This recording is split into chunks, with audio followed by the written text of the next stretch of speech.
This is your stage, your spotlight. Hello, Meghalaya. Your story starts here.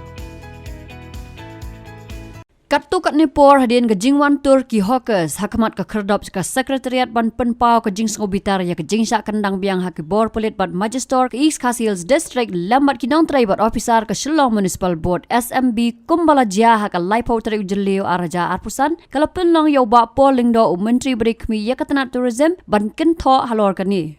Habakran sikilat pathai kubor hak no paisngi jong kesitere unai tung araja arpusan uba polling do uloong baga Jingwan Turki hawkers Khmat ke Secretariat ke dei ke bela Pynkheiñ ya ke section Shispa Andrew Pulai ke BNS bat kumta ke Sarkar kanom ailat yunu ru ban Pynkheiñ ya ki kendon an. Let me reiterate here that government is committed to ensuring the rule of law.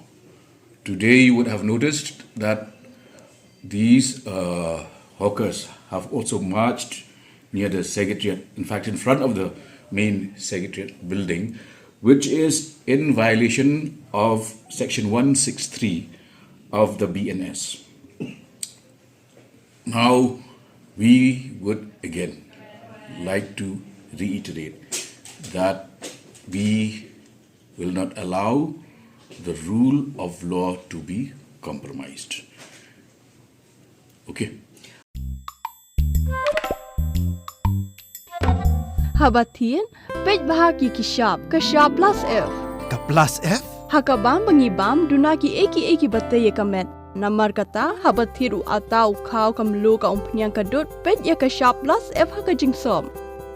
Yaki nutrient kumki vitamin bat ka ayan la icon diat bat ka bathau bha kam kta ka dur jingki marbam ka jing mat lani ka rukom shed yaki balehi banai kita kadon ka we ka jing mentoy ba kongsan ka kot ka khia ka nutrition ba kham bha ka jing im ba kham bha pendon kam daki marbam modon ka sharp plus F menta kasni Lawan Ra Shafi Lingba ko office jong Commissionerate of Food Safety Meghalaya